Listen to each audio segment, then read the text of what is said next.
12 बजे तक 12 बजे तक।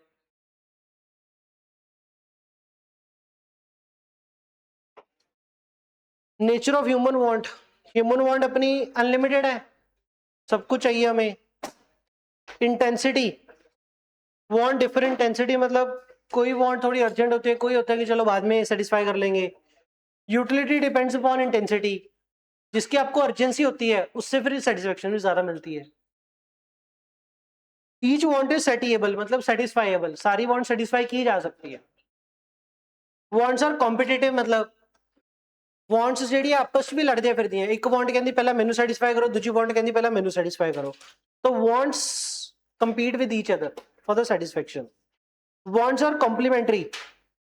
Some wants can be satisfied only by using a group of goods. चाय अगर पीनी है तो ये दूध पानी सब कुछ लगेगा फिर सेटिस्फाई होगा, तो कॉम्प्लीमेंट्री। तो wants may be satisfied in alternative ways, चाय की तोड़ कॉफी से भी बुझ सकती है कभी कभी। तो wants are subjective and relative, vary करती है time place and person to person, तो रिलेटिव है। Some wants recur again and again, बार बार नीड लगती है। May become habits and custom, कुछ जरूरत नशा बन जाता है, फिर चाय का नशा बन जाता है, तो become habit and custom. Wants are affected by the income, taste, fashion, social norms, and want arise from the multiple।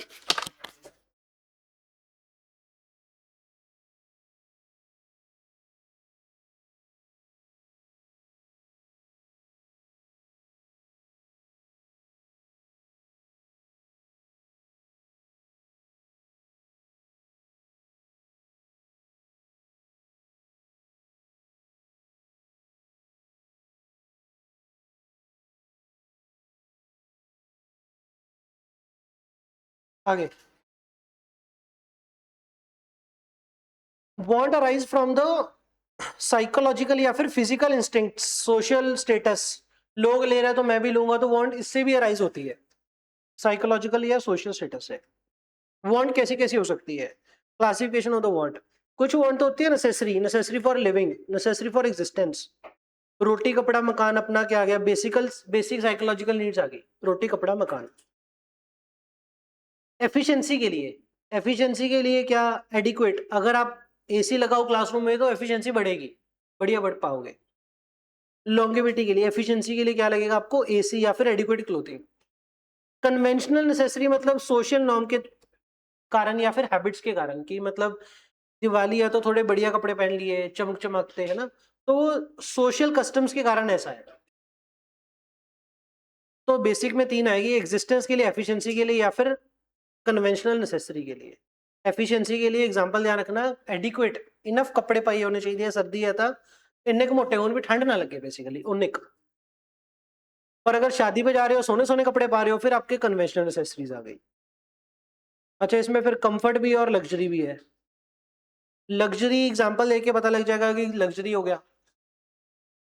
Comfort में क्या आ जाएगा कि मतलब डिफरेंट ओकेजन के लिए डिफरेंट डिफरेंट कपड़े, तो कंफर्ट हो गया।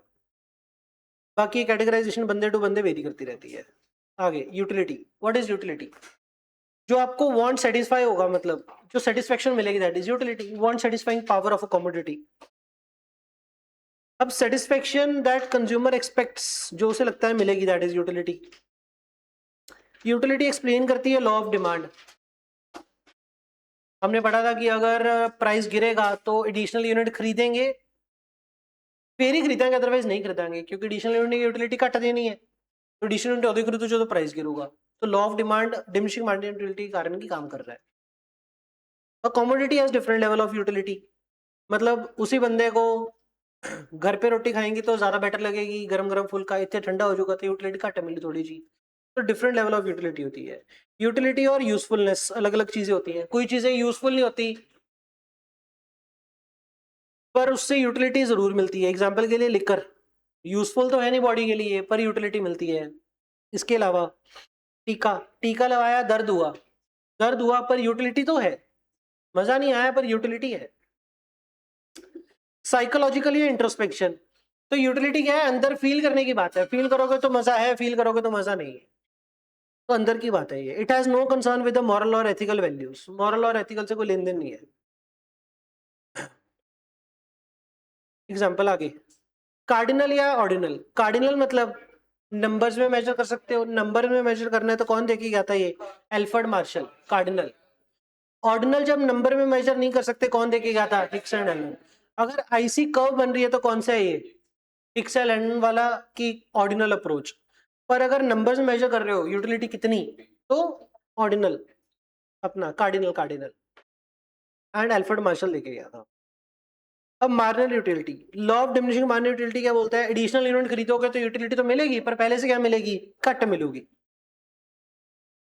एक एक क्वांटिटी ध्यान देंगे, यूटिलिटी पहले कितनी मिली 20, अगले से कितनी मिली कट 14, कितनी कट 6, अगली बार कितनी कट 3, नहीं ऐसा नहीं, बस सिंपल टोटल यूटिलिटी में चेंज देखना होता है हमने, कितना ਵਧਿਆ 14 ਨਾਲ, अगला कितना ਵਧਿਆ 11 ਨਾਲ, अगला कितना ਵਧਿਆ 5 ਨਾਲ।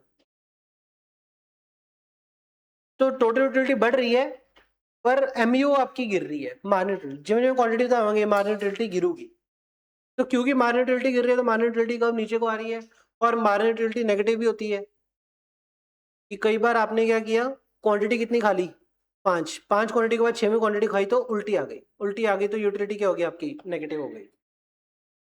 तो एमयू नेगेटिव होती है, एंड जब एमयू नेगेटिव होगी टीयू क्या गिरने लगेगी, बंदा कहां पे जाके रुक जाएगा, रुकेगा कहां पे बंदा, ये नहीं बताएगा कहां पे रुकेगा, इक्विलिब्रियम पॉइंट बताएगा।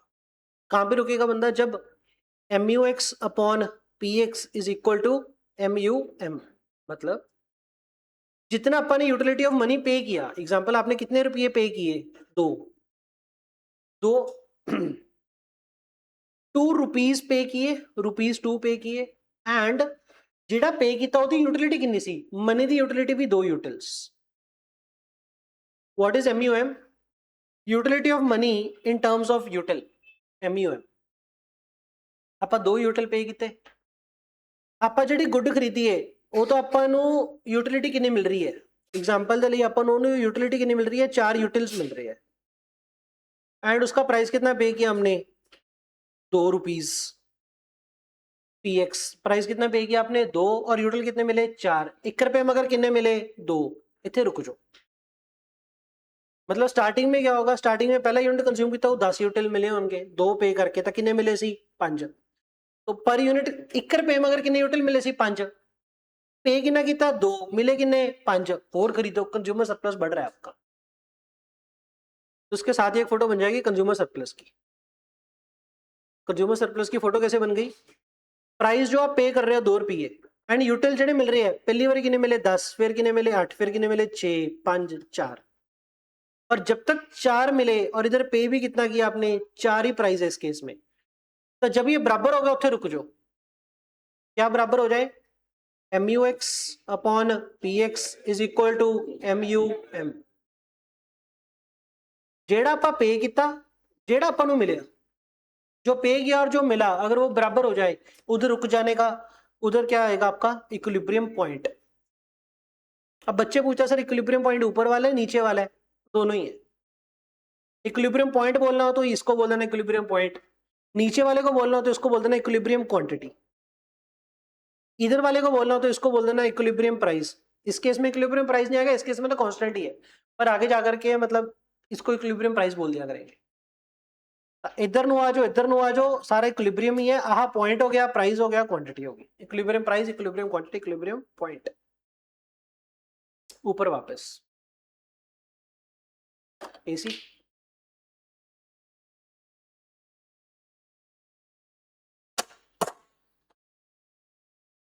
अब रिलेशन कैसे बनेगा, जब तक MU फॉल कर रहा है पर पॉजिटिव है, एक मिनट, MU क्या कर रहा है फॉल, TU ਵਧੂਗਾ पर इंक्रीज एट डिमिनिशिंग रेट, बढ़ेगा तो सही पर हर बार पहले से कम बढ़ेगा, इंक्रीज एट डिमिनिशिंग रेट। तो जब तक MU का रहेगा positive, TU increase at diminishing rate, जब MU का होगा 0 TU मैक्सिमम, और जब MU क्या होगा नेगेटिव TU फॉल्स। तीन रिलेशन हो गए। अच्छा, सैचुरेशन पॉइंट और इक्विलिब्रियम पॉइंट दो अलग अलग बातें, सेम नहीं है। सैचुरेशन क्या है, मतलब इतू वादा नहीं बढ़ रहा, टीयू जब मैक्सिमम हो गया this is your saturation point, इससे ज्यादा टीयू नहीं बढ़ेगा। एमयू जहां पे होगा 0 वहां पे टीयू क्या होगा, मैक्सिमम, और जहां पे मैक्सिमम टीयू होगा इसको क्या बोलते हैं अपन, saturation point. This is your saturation point and not your equilibrium. Equilibrium point नहीं है ये, इक्विलिब्रियम और है कुछ, इक्विलिब्रियम पॉइंट कुछ और है, ये सिर्फ सैचुरेशन पॉइंट है।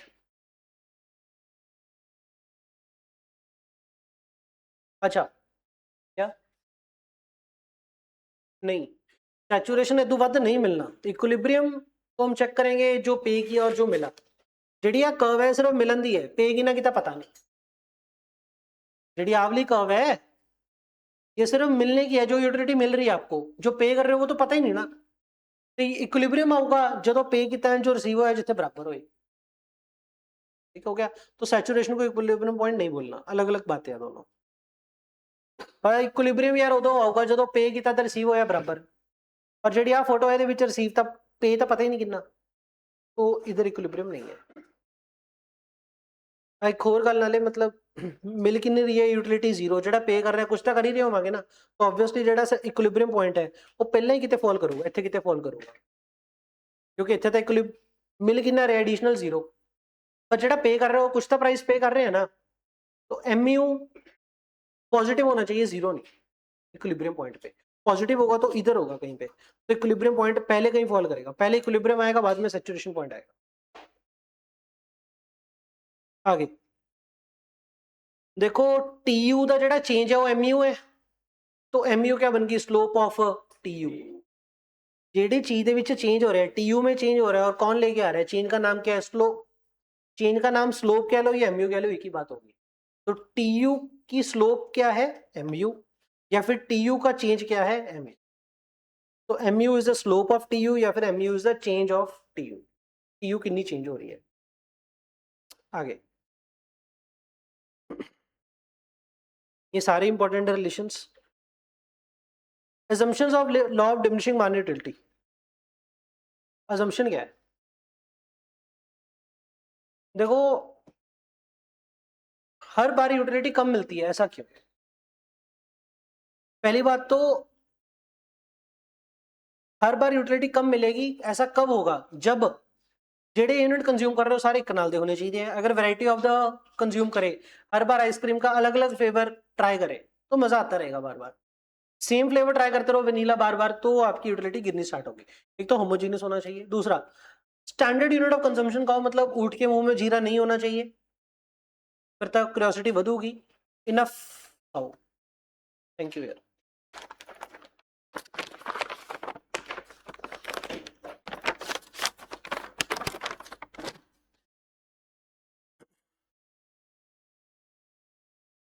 लॉ ऑफ डिमिनिशिंग माइनॉरिटी, एक तो होमोजीनियस एक नाल दा होना चाहिए, दूजा इनफ खाना चाहिए, तीजा money is a measuring rod of utility.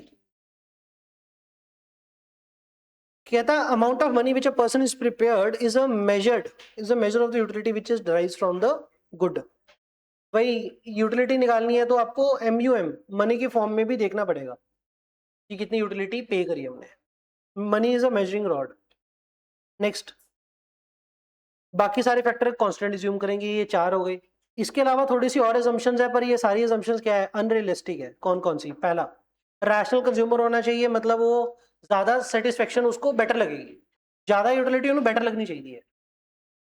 Want to maximise satisfaction.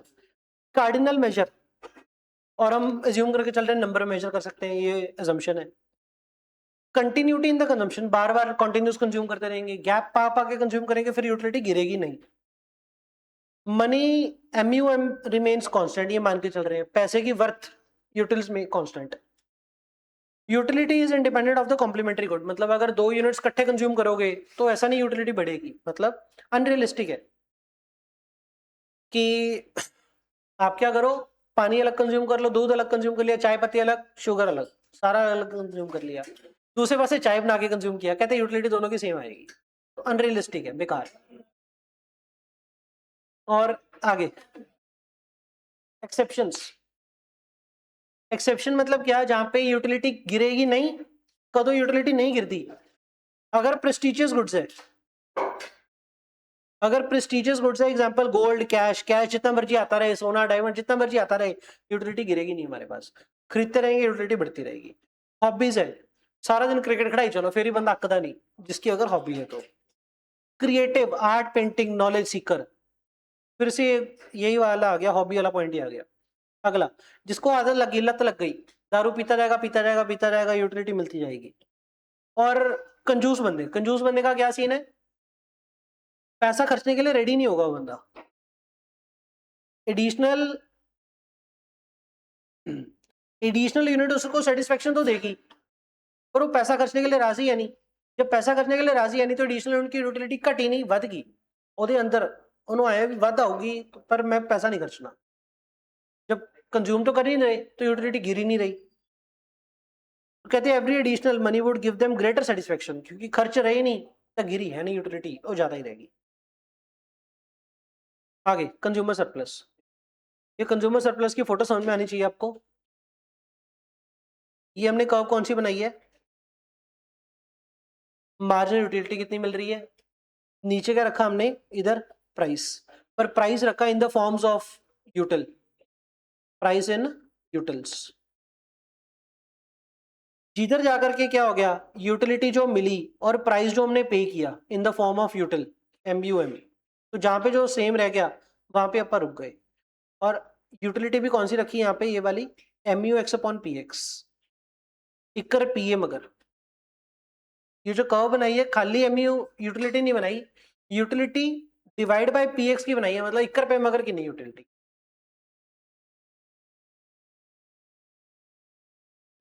तो this is your equilibrium point, कहाँ पे आप रुकोगे, जहां पे जितनी यूटिलिटी मिली और जो हमने पे किया प्राइस वो क्या है बराबर। और ये वाला पोर्शन क्या है आपका जो shaded area, this is your consumer surplus, क्योंकि किसी भी एक पर्टिकुलर पॉइंट पे इतना हमने पे किया और इतना टोटल हमें रिसीव हुआ, सरप्लस ये रह गया, this is your positive surplus.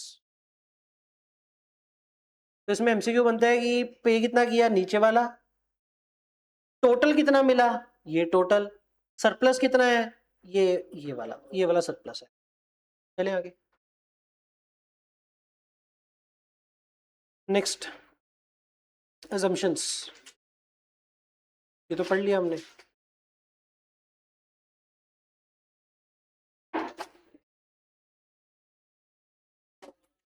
अब इसमें क्या आएगा, सिंगल कॉमोडिटी या दो कॉमोडिटी। सिंगल कॉमोडिटी में MUX=PX है तो वहां पे रुक जाओ, और अगर दो कॉमोडिटी है तो MUX/PX MUY/PY is equal to MU। Single commodity में ये वाला रिलेशन, मल्टीपल कॉमोडिटी में ये वाला रिलेशन। आगे बस इसमें इस पूरे पेज में क्या आपने याद रखना है, ये दो रिलेशन, बस इतना। नेक्स्ट, लॉ ऑफ इक्वी मार्जिनलिटी, वही दो कॉमोडिटी केस, ये रिलेशन याद रखना है बस। लिमिटेशन ऑफ कंज्यूमर सरप्लस, इसके ऊपर भी क्वेश्चन आते हैं MCQ, इसमें से ही बनते हैं क्या, limitation of consumer surplus. Limitation में क्या आएगा, पहला ये सिर्फ कार्डिनल अप्रोच में आप सरप्लस देख पाओगे कितना एक्स्ट्रा आ गया, ऑर्डिनल में तो पता ही नहीं, एग्जैक्ट नंबर्स में नहीं है। Consumer surplus can not be measured precisely, मतलब ये गेस हुआ क्या कहते हैं, प्रिसाइज नहीं है। Consumer surplus derived is affected by the availability of the substitute, अगर सब्स्टिट्यूट अवेलेबल है तो सरप्लस घटूगा कि बढ़ूगा, तो substitute available then the consumer surplus is positive. अगर सब्स्टिट्यूट अवेलेबल है, ये अपन ने या तो किसी MCQ से निकाला होगा, ये पॉइंट लिखा हुआ आपने, consumer surplus bye the availability of the substitute.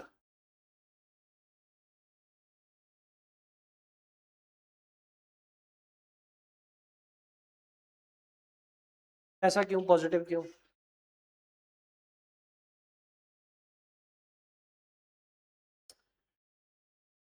Substitute होगा तो कंज्यूमर सरप्लस पॉजिटिव, ऐसा क्यों बताओ। एग्जाम्पल के लिए एग्जाम्पल उठाओ कोई,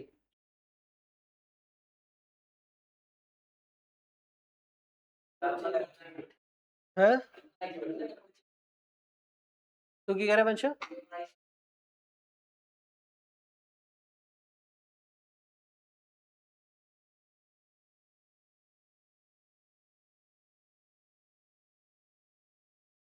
सरप्लस मिलने लग गया फिर तो ठीक है। बस ध्यान रखना कि अगर सब्स्टिट्यूट अवेलेबल है तो कंज्यूमर सरप्लस पॉजिटिव रहेगा। हम क्या करेंगे, गुड चेन कर देंगे। सही है इसकी बात। जब प्राइस बदल लग गया तो यूटिलिटी घट और प्राइस पेड ज्यादा, पर आप अगर गुड चेन करती तो कंज्यूमर सरप्लस फिर से आने लग गया क्योंकि उससे यूटिलिटी बढ़ गई। In case of necessity consumer surplus क्या रहेगा? अगर नेसेसिटी है तो कंज्यूमर सरप्लस इनफाइनाइट, मतलब कंज्यूमर सरप्लस पॉजिटिव ही रहेगा हमेशा, पॉजिटिव इनफाइनाइट रहेगा। और प्रेस्टिजियस गुड्स में, प्रेस्टिजियस आइटम में एप्लीकेबल ही नहीं होता। वही प्रेस्टिजियस भी बहुत ज्यादा ही रह गया, इनफाइनाइट ही हो गया। इनफाइनाइट पर आपने यही रखना कि not applicable. It is assumed that the MU is constant, which is unrealistic. Consumer surplus cannot be measured in terms of money, money की टर्म में नहीं मेजर कर सकते, होटल की टर्म में ये भी लिमिटेशन। प्रैक्टिकल एप्लीकेशन कहाँ पे? Setting prices. अगर कंज्यूमर सरप्लस पॉजिटिव है तो प्राइस बढ़ा सकते हो कि नहीं बढ़ा सकते? कंज्यूमर सरप्लस अगर पॉजिटिव है तो प्राइस बढ़ा सकते हैं। प्राइस कितना बढ़ा सकते हैं? जब तक बंदे का कंज्यूमर सरप्लस जीरो ना रहे तब तक प्राइस बढ़ा सकते हैं। लार्ज स्केल इन्वेस्टमेंट डिसीजन, अगर आपको कंज्यूमर सरप्लस मिल रहा है तो इन्वेस्ट करेंगे, अदरवाइज नहीं करेंगे। इंक्रीज टैक्सेस, अगर लोगों को कंज्यूमर सरप्लस मिल रहा है तो क्या करो, टैक्स बढ़ा सकते हैं आप। Taxes can be increased having high consumer surplus. Tax बढ़ गया था, गुड दा प्राइस बढ़ गया तो प्राइस करो दस है जो कंज्यूमर सरप्लस पॉजिटिव है। और अगर कंज्यूमर सरप्लस पॉजिटिव है तो लोग आके रिपीट परचेज भी करेंगे, उन्होंने पॉजिटिव मिल रहे हैं।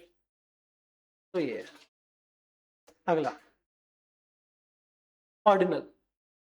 वैसे तो हमें पता है कि ऑर्डिनल में एग्जैक्ट यूटिलिटी नहीं पता लगेगी, ऑर्डिनल में एग्जैक्ट यूटिलिटी नहीं पता लगेगी, तो आइडियली ये नंबर वाला मेरे को नहीं बनाना चाहिए था, सिर्फ आपको समझाने के लिए ओफू है। क्या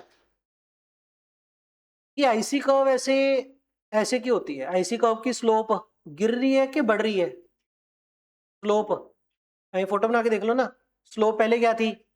ज्यादा, बाद में क्या हो गई? कम। तो स्लोप गिरी क्यों, मतलब इस शेप में क्यों है? क्योंकि आपका मार्जिनल रेट ऑफ सब्स्टिट्यूशन क्या कर रहा है? फॉल कर रहा है। अब what is marginal rate of substitution? Change in Y axis upon change in X axis. Y axis पे क्या था?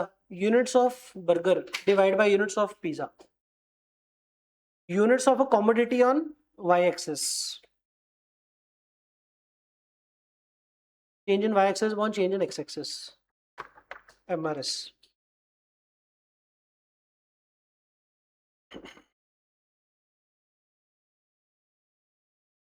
सुनना, देखो पिज्जा तो अभी एक ही कंज्यूम कर रहे हैं, पिज्जा तो एक एडिशनल कंज्यूम करेंगे तो पिज्जे से जो यूटिलिटी आएगी वो तो बहुत सारी आएगी। पिज्जा एक एडिशनल पिज्जा खान नाल, एक एडिशनल अगर पिज्जा खाएंगे तो उससे तो यूटिलिटी बहुत सारी आएगी। पर जेड़े मैं ऑलरेडी बर्गर इन्ने खाई ਜਾਂਦਾ ਸੀ 12, ਉਹਦੇ ਜਿਹੜੇ ਪਿਛਲੇ यूनिट ਸੀ ਬਾਅਦ वाले 12 11वां 10वां 9वां 8वां 7वां, इनका तो यूटिलिटी बहुत घट आ रही है, तो इस एक यूनिट के लिए इसके बहुत सारे यूनिट छोड़ने पड़ेंगे। पिज्जा एडिशनल खाऊंगा तो कितनी होगी यूटिलिटी? 110, और ਉਹਦੇ पिछले तो इन्ने सारे यूनिट तो टोटल 110 आ रही सी, तो एक यूनिट बनाने के लिए काफी सारे यूनिट छोड़ने पड़ेंगे। पर उस तो बाद पिज्जे की यूटिलिटी घट जूगी, ਜਿਹੜਾ एडिशनल खाऊंगा ਉਹਦੀ यूटिलिटी घट जूगी, पर ਜਿਹੜੇ घटा रहे ਉਹਦੀ यूटिलिटी बढ़ गई। तो एमआरएस क्या है? क्या था? When a consumer has more of any commodity, अगर ऑलरेडी आप बर्गर बहुत सारे खा रहे हो, his intensity of want for it decreases, तो उन्होंने बर्गर वाले नहीं चाहिए। But as soon as the consumer lower the commodity, अगर वो बर्गर घट खान लग जाता है तो ਉਹਦੀ इंटेंसिटी ਵਧਣ ਲੱਗ ਜਾਂਦੀ ਹੈ, ਵਧਣ ਲੱਗ ਜਾਂਦੀ ਹੈ तो वो घट सैक्रिफाइस करूंगा, देन जो फॉरगॉन करेगा वो क्या होंगे? लेस, घट छड्डूगा अगली बारी। तो एमआरएस फॉल क्यों कर रहा है?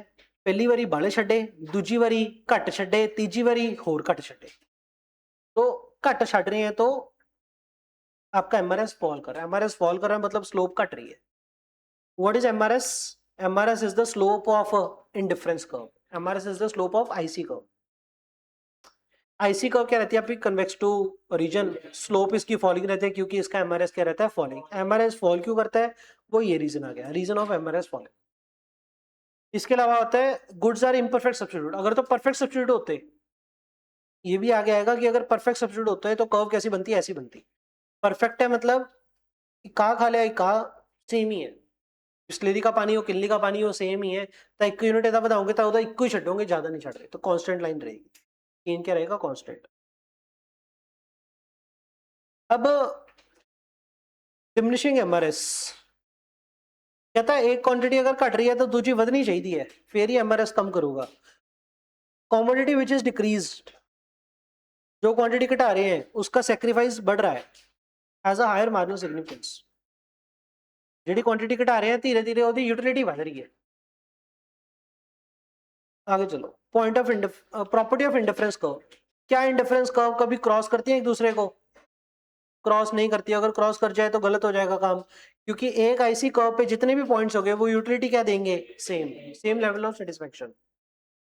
अगर ए और बी की यूटिलिटी सेम है तो फिर ए और सी की भी सेम है, फिर बी और सी की भी सेम होने लगी, पर higher IC curve gives the higher utility, तो कम गलत हो गया, तो देयरफॉर क्रॉस आपस में नहीं कर सकते। अच्छा, ये डाउनवर्ड क्यों रहती है, डाउनवर्ड क्यों रहती है, क्योंकि एमआरएस डिमिनिशिंग है तो उससे ये स्लोप कम हो रही होगी। नेगेटिव क्यों है, क्योंकि नेगेटिव रिलेशन है, एक ਵਧਾਉਂਗੇ तो दूजा घटाओगे, एक ਵਧਾਉਂਗੇ तो दूजा घटाओगे, नेगेटिव रिलेशन होने के कारण नेगेटिव है। स्लोप गिर क्यों रही है, क्योंकि डिमिनिशिंग एमआरएस। डाउनवर्ड क्यों है स्लोप, नीचे को क्यों है, क्योंकि क्या है कि when the amount of one good is increased the amount of other goods is decreased, बस एक क्वांटिटी बढ़ाएंगे तो एक क्वांटिटी घटाएंगे, ता करके नेगेटिव हो गया। कन्वेक्स क्यों है, कन्वेक्स होने का मतलब क्या है, कन्वेक्स होने का मतलब क्या है, कन्वेक्स टू द रीजन मतलब भाई slope decreases, that is slope decrease. तो ऐसा है ना, ये शेप कौन सी होती है, कन्वेक्स, और ये कौन सी होती है, ये कनकेव होती है, और ये क्या होती है, कन्वेक्स। और कन्वेक्स में क्या होता है, स्लोप रिड्यूसेस, और इधर क्या होती है, स्लोप बढ़ती है। तो आईसी कर्व क्या होता है, कन्वेक्स होती है, कन्वेक्स होती है मतलब इसकी स्लोप गिरती रहती है, गिरती क्यों है, एमआरएस के कारण। प्लीज ये रीजन पता होना चाहिए, नीचे को क्यों है, क्योंकि एक ਵਧੂਗੀ तो दूसरी क्वांटिटी घटूगी। Amount of increase the amount of one good and decrease the amount of other good, सिर्फ शॉर्ट में लिख लो, one quantity increase, other quantity reduce, that's why क्या बन गई, नेगेटिव स्लोप। कन्वेक्स क्यों बन गई, मतलब उसकी स्लोप क्यों गिर रही है, दोनों का कारण क्या है, एमआरएस, डिमिनिशिंग एमआरएस। कन्वेक्स क्यों है या स्लोप घट क्यों है, घट क्यों रही है बार बार, जिवें जो अगे वधी स्लोप घटी जाती है, तो diminishing MRS. Higher IC higher satisfaction क्यों देगी, इसका रीजन क्या है, हायर आईसी हायर सेटिस्फेक्शन देगी। अब हायर सेटिस्फेक्शन का मतलब क्या हो गया, ऐसा कि एक्स वाई गुड और एक्स गुड, वाई गुड के कितने यूनिट, 3 गुण, एक्स गुड के कितने गुण, एक्स गुड के कितने यूनिट्स, इधर 1 और इधर 2। अब 3 यूनिट्स ऑफ वाई और 1 units of X versus 3 units of Y and 2 units of X, किसकी सेटिस्फेक्शन ज्यादा रहेगी, ऑब्वियसली इसकी ज्यादा रहेगी। और ये कौन सी कर्व को रिप्रेजेंट कर रहा है, IC2 को, तो IC2 की सेटिस्फेक्शन ज्यादा रहेगी, IC1 की सेटिस्फेक्शन कम रहेगी। हायर आईसी में हायर सेटिस्फेक्शन क्यों आती है, क्योंकि हायर आईसी में same of one good and more of other good, एक गुड की क्वांटिटी होनी, दूसरी की क्वांटिटी ਵੱਧ, same of one good and more of other good. लिखा नहीं हुआ, आप ये भी लिख सकते हो, रीजन में आएगा, ये लिखा ही हुआ, combination line contains more goods, higher IC contain more goods, ज्यादा higher IC contains more good,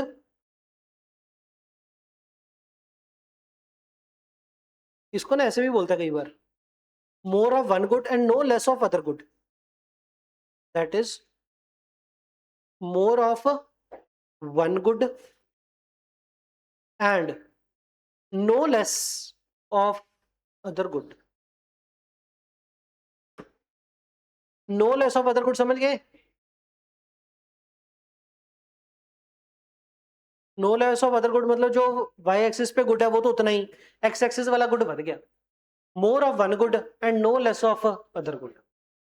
तो higher IC higher satisfaction. Intersect नहीं कर सकती ये भी समझ में आ गया. एक्स एक्सिस को टच क्यों नहीं कर सकती मेरे? एक्स एक्सिस को अगर टच कर दिया तो क्या हो जाएगा? एक गुड जीरो हो जाएगी और एक गुड जीरो होगी तो काम गलत हो जाएगा, क्योंकि ऐसी कर्व क्या होती है, दो गुड्स से मिलने वाली यूटिलिटी टोटल में combination. Exception to the IC. IC curve कैसी होती थी? कन्वेक्स होती थी ना. एक्सेप्शन की वो कन्वेक्स नहीं होगी. कन्वेक्स कब नहीं होगी? जब परफेक्ट सब्स्टिट्यूट का केस होगा तो कन्वेक्स नहीं होगी. और जब परफेक्ट कॉम्प्लीमेंट्री होगा. कॉम्प्लीमेंट्री का मतलब क्या हो गया? दो पेयर ऑफ चप्पल, मतलब चप्पल है जूता है, या तो दो राइट होंगे दो लेफ्ट होंगे. दो राइट और एक लेफ्ट तो बात नहीं बनेगी. या तो दोनों का एक इक्केदा, या फिर एदा भी दो, तो इस पॉइंट पे मीट करेंगे. इधर इस पॉइंट पे मीट कर रहे हैं. अब एनी ने डाउट पूछा था. एनी कहती कि सर ये स्ट्रेट लाइन बना दो फिर. तो एनी स्ट्रेट लाइन क्यों नहीं बना सकते? उन्हें पूछा था, मैंने आंसर ही बताया था. अब आप बताओ आंसर क्या? क्या सेटिस्फेक्शन? उधर से थोड़ी सी आवाज आई थी शायद. तो अब मैंने समझाया था.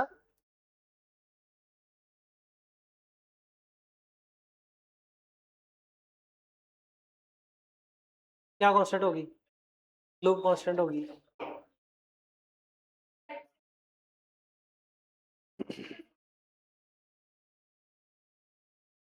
हाँ भाई दसो. अगर आप दोनों कॉम्बिनेशन इक्का इसी का हफ्ते दिखाते, इक्का इसी का हफ्ते जिन्ने भी पॉइंट है उन्होंने यूटिलिटी सेम होगी. पर ये गल गलत है. ਇੱਥੇ ਇੱਕ ਕੰਬੋ ਇੱਥੇ ਦੋ ਕੰਬੋ, ਆਬਵੀਅਸਲੀ ਦੋ ਵਾਲਾ ਜ਼ਿਆਦਾ ਬੈਟਰ ਹੈ. ਤੇ ਦੋ ਅੱਡ ਆਈਸੀ कर्व ਤੇ ही होने चाहिए है. या फिर एक आईसी कर्व तो नहीं बना रहे.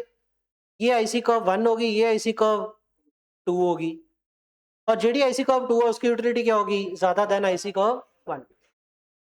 तो एक लाइन तो दिखा नहीं सकते. तो कॉम्प्लीमेंट्री में क्या होगा? एल शेप होगी, और परफेक्ट सब्स्टिट्यूट में नीचे को ऐसा. Assumption of IC curve. जब आईसी कर्व बनाएंगे, पहला ऑर्डिनल अप्रोच लगा रहे हैं मतलब मेजर नहीं कर सकते. दूसरा कंसिस्टेंसी इन रैंकिंग, मतलब कंसिस्टेंसी इन रैंकिंग का मतलब क्या आ गया कि अगर एक्स हमें ज्यादा बेटर लगती है वाई से, एंड वाई ज्यादा बेटर लगती है जी से, तो ऑब्वियसली एक्स ज्यादा बेटर लगेगी जी से. तो मतलब रैशनल सा होना चाहिए बंदा, ऐसा होना चाहिए. फिर रैशनल बंदा होना चाहिए, ज्यादा उसको बेटर लगेगा, और दो गुड पक्का होना चाहिए. ये असम्पशन है. 4 पॉइंट्स. इंडिफरेंस कर्व मैप क्या होता है? जब एक मैप के ऊपर मल्टीपल इंडिफरेंस कर्व दिखा रहे तो इंडिफरेंस मैप बन गया. अगला बजट लाइन, प्राइस लाइन, या फिर काफी सारे नाम है. क्या चीज है ये? बजट लाइन क्या चीज है?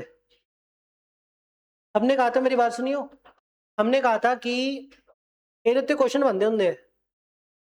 हमने कहा था कि आईसी कर्व तो टच नहीं कर सकती, पर क्या बजट लाइन टच कर सकती है? What is budget line?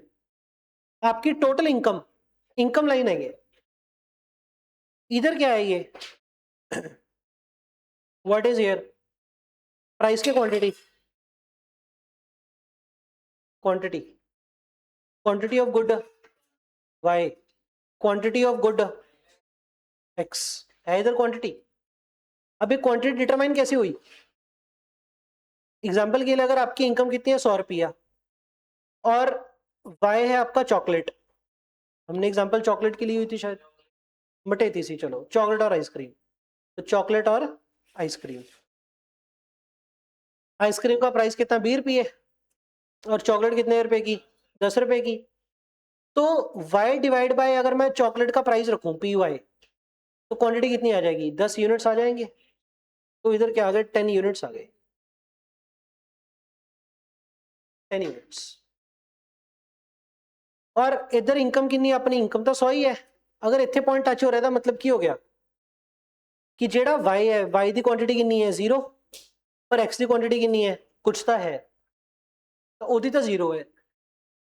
Y तो ले ही नहीं रहे, 100 रुपए की इनकम च एक्स का प्राइस कितना है 20, तो एक्स की क्वांटिटी कितनी आ जाऊगी, Y divide by P X, 5 quantity आ जाऊगी, तो यदि कितनी यूनिट ले लो, 5 यूनिट, 5 यूनिट ले लो। तो सर आप पॉइंट किमें कट दिए आप, ये पॉइंट्स किस पॉइंट पर टच करेगा, कैसे निकालते हो, y डिवाइड बाय ए वाला कटना है तो y divide by P X, ये सारी इनकम नाल आप y क्वांटिटी ही खरीदांगे, y गुड ही खरीदांगे, सारी की सारी इनकम से हम क्या खरीदेंगे, y good, income divide by price of, sorry sorry, इस पॉइंट पे आएगा तो हम क्या खरीदेंगे, क्वांटिटी सिर्फ x की खरीदेंगे, तो income divide by price of x is equal to quantity of x की कितनी खरीद सकते हैं, इधर इस पॉइंट पे निकालेंगे तो क्वांटिटी ऑफ y खरीदेंगे, x तो खरीदेंगे नहीं, तो इनकम इन्नी है, y का प्राइस कितना, कितनी क्वांटिटी खरीद सकते हैं। क्वेश्चन तुम्हें पता है की कहूगा, क्वेश्चन आपको कहेगा कि चॉकलेट का जो प्राइस है ना 10 से कितना हो गया, चॉकलेट का जो प्राइस है, गुड वाई का प्राइस, गुड वाई का प्राइस 10 से लेकर के ये 20 हो गया, तो जो बजट लाइन है कैसे शिफ्ट होगी किधर को जाएगी बजट लाइन, थल्ले नु जाऊं ऊपर नु जाऊं, अगर प्राइस बढ़ गया तो क्वांटिटी कम ले पाएंगे तो नीचे को आ जाएगी, इधर से स्टार्ट होगी, तो इधर 5 यूनिट्स तो स्टार्ट होगी, ऐसे शिफ्ट हो जाएगी, this is your revise budget line, नीचे को शिफ्ट हो गई। तो what is budget line, sir budget line आपको क्या बताएगी कि कॉम्बिनेशन ऑफ द गुड्स आप खरीद सकते हो अपनी गिवन इनकम के साथ, गिवन इनकम कितनी है मेरी 100, जेडे पॉइंट्स बजट लाइन थे वो की दस रहे अपन नु, जेडे पॉइंट एग्जैक्ट बजट लाइन के ऊपर है वो क्या बता रहे हैं, इंटायर इनकम, वर्ड इंपॉर्टेंट क्या है, इंटायर इनकम, अगर को पॉइंट बजट लाइन के ऊपर फॉल कर रहा है तो इसका मतलब इंटायर इनकम खर्च हो रही है, इंटायर इनकम खर्च होके वेरियस कॉम्बिनेशन जो जो आप बाय कर सकते हो इंटायर इनकम स्पेंड करके, पर अगर को पॉइंट बजट लाइन के अंदर है इसका मतलब क्या हो गया, इंटायर इनकम स्पेंड नहीं हो रही पर आप खरीद सकते हो, और अगर को पॉइंट बजट लाइन के बाहर है तो इसका मतलब आप अटेन ही नहीं कर सकते गिवन इनकम के साथ। ठीक है, एक और बात बताना, अगर आई नीचे शिफ्ट हो गए मनी इनकम उन्नी है कि बढ़ गई घट गई, मनी इनकम उन्नी है, मनी इनकम उन्नी है पर रियल इनकम प्राइस बढ़ गया, 10 तो कितना हो गया, रियल इनकम घट गई, रियल इनकम घट गई तो थले आ गई ना, रियल इनकम बच जाती फिर बाहर चली जाती, तो रियल इनकम घट गई। और बजट लाइन की equation, equation of budget line, budget line क्या चीज है भाई, कितना खर्च कर सकते हो, टोटल इनकम का क्या करेंगे, P X into Q X plus P Y into Q Y, उन्हें जिन्ना टोटल खर्च करांगे या तो इनकम का घट खर्च करांगे या इनकम जिन्ना खर्च करांगे, तो ये बजट लाइन है, बजट इक्वेशन बन गई, एक्स का प्राइस और एक्स की क्वांटिटी, वाई का प्राइस वाई की क्वांटिटी, जितना टोटल खर्च करेंगे या तो वो इनकम से कम होगा या इनकम के बराबर होगा, ज्यादा तो हो नहीं सकता, तो घट बजट, बजट मतलब मनी इनकम, जितनी मनी इनकम हो वो तो, ठीक है जी। बजट लाइन की क्वेश्चन ध्यान रखना भाई, पी एक्स और एक्स मतलब क्वांटिटी ऑफ एक्स, ये जो इधर लिखा हुआ है ना सेम ही है इधर भी, कल्ला एक्स कह लो या फिर इसको ऐसा भी कह सकते हो P X Q X plus P Y Q Y, लिख लो किधर तुम लगे अड हो गया, इज इक्वल टू या लेस देन इनकम या मनी इनकम या बजट, ठीक ही बात है, ये एम मतलब मनी इनकम, तो कल्ला एक्स अड नहीं है क्यू एक्स ही है, P X Q X plus P Y Q Y less than और equal to money income.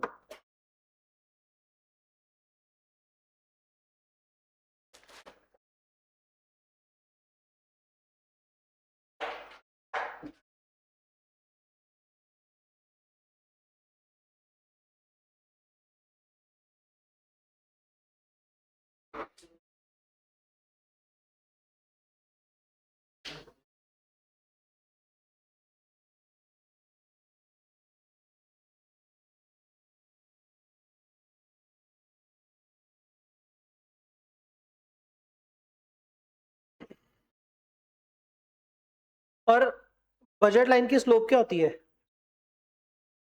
P X upon P Y. ये आपने नीचे लिखा होगा slope of budget line change in Y axis upon change in X axis. पर Y axis पे क्या पड़ा है? Quantity of Y. और क्वांटिटी ऑफ वाई कैसे निकलेगी क्वांटिटी ऑफ वाई? इसमें आप P X upon P Y is equal to P X upon P Y, उसे ध्यान रखना कि slope of budget line is equal to P X upon P Y. इसके अलावा कंज्यूमर इक्विलिब्रियम, इक्विलिब्रियम कब होगा? जब कौन सी कर्व इक्विलिब्रियम देगी? पहले तो हम प्रेफर करेंगे हायर आईसी कर्व पे जाना, 1 से बेटर 2 है, 2 से बेटर 3 है, 3 से बेटर 4, 4 से बेटर 5। पर 4 और 5 तो अनअटेनेबल है, तो आप क्या आईसी कर्व 3 पे रहो। अगर आर और एस पे आ रहे हैं तो क्या इक्विलिब्रियम नहीं है? क्यों नहीं है? क्योंकि आर ते एस दी पॉइंट तो अड्ड आईसी कर्व ते है, एस दी ऐसा हायर आईसी कर्व ते एस दी यूटिलिटी की है ज्यादा, तो फिर आप आर तक प्रेफर नहीं करांगे, एस प्रेफर करांगे। पर एस और क्यू को देके फिर क्यू प्रेफर करेंगे। तो बेसिकली आपका इंडिफरेंस पॉइंट इक्विलिब्रियम पॉइंट कहां पे होगा? जब आईसी कर्व टच करके जाएगी, टेंजेंट होएगी। टेंजेंट होने का मतलब क्या है? दोनों की स्लोप क्या होएगी? सेम।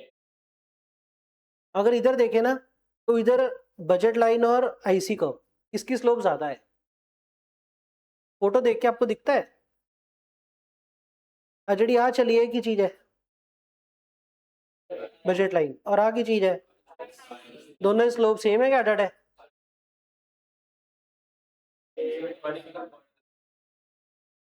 ਆ फोटो ਦੇ ਵਿੱਚ देखो, ये फोटो ਦੇ ਵਿੱਚ ਅੱਡ ਅੱਡ किहदी स्लोप ज्यादा है? आईसी कर्व दी ज्यादा है, बजट लाइन दी घट है, तो स्लोप डिफरेंट है बस। एक पर्टिकुलर पॉइंट ਤੇ भी ਅੱਡ ਆਊਗੀ, एक पर्टिकुलर पॉइंट ਤੇ ਅੱਡ पता है क्यों है? मान ला आर पॉइंट है, आर पॉइंट ਤੇ ਬਣਾਉਂਗੇ ਤਾਂ ਜਿਹੜੀ टेंजेंट लाइन बनाई है ए दी स्लोप रिफ्लेक्ट कर रही है, और ਜਿਹੜੀ बजट लाइन है ਉਹਦੀ स्लोप आई आ रही है सेम, तो स्लोप ਅੱਡ है। पर जो आ वाला पॉइंट है ए वाले पॉइंट ਤੇ ਕੀ है? यदि फोटो देखोगे तो ये इको नाल दी भी लग रही है, देखो ऑलमोस्ट बराबर जी मैच होगी। एक होर गल की है, जो आईसी कर्व है ना, आईसी कर्व तो टेंजेंट एक अगर कर्व बनाओगे तो बजट लाइन के उत्ते आ जाऊगी, एग्जैक्ट उत्ते आ जाऊगी। मतलब यदि जी टेंजेंट कर्व होगी कर्व दी एक पॉइंट नु टच करके स्ट्रेट लाइन, वो बजट लाइन के उत्ते लाई कर जाऊगी, तो स्लोप की है दोनों दी सेम। तो जिथे दोनों की स्लोप सेम है वो की है अपना इंडिफरेंस पॉइंट, जहां पे उसकी स्लोप क्या होती है? आईसी कर्व की स्लोप क्या होती है? एमआरएस। आईसी कर्व की स्लोप क्या होती है? एमआरएस। बजट लाइन की स्लोप क्या होती है? P X upon P Y. ये दोनों क्या होनी चाहिए? सेम। जब दोनों की स्लोप सेम होगी तो क्या होगा? वो इंडिफरेंस पॉइंट। तो is equal to P X upon P Y, या तो MRS is equal to P X upon P Y, या फिर एक और रिलेशन क्या बन गया? M U X upon P X is equal to M U Y upon P Y.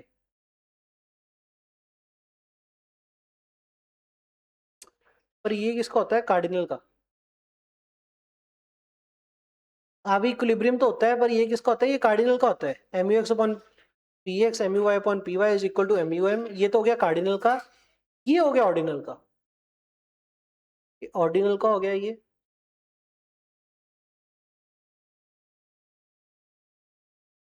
और ये हो गया आपका कार्डिनल जो पहले पढ़ा था हमने। ये कार्डिनल का इक्विलिब्रियम पॉइंट, वो ऑर्डिनल का।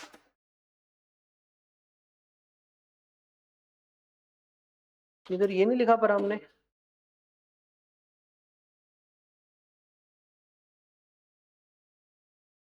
इतने लिखे नहीं हुआ, जगह है बुक के थले।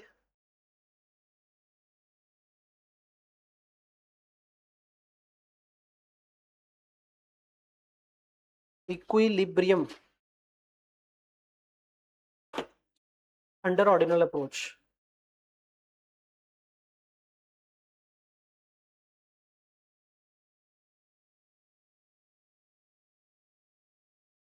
फिर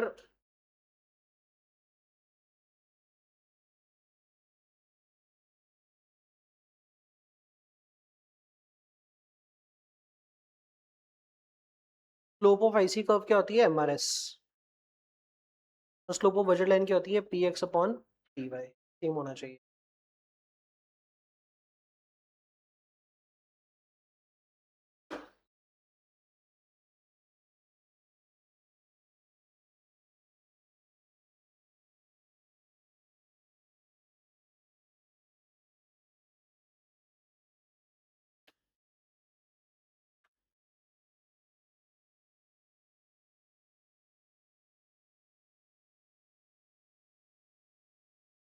quantity of Y upon,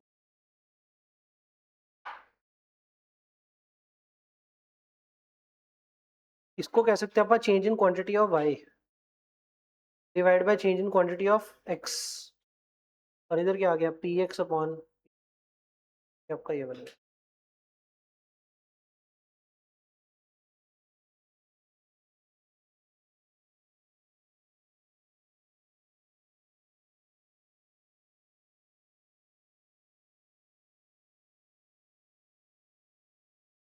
tangent drawn of IC curve lies on budget line.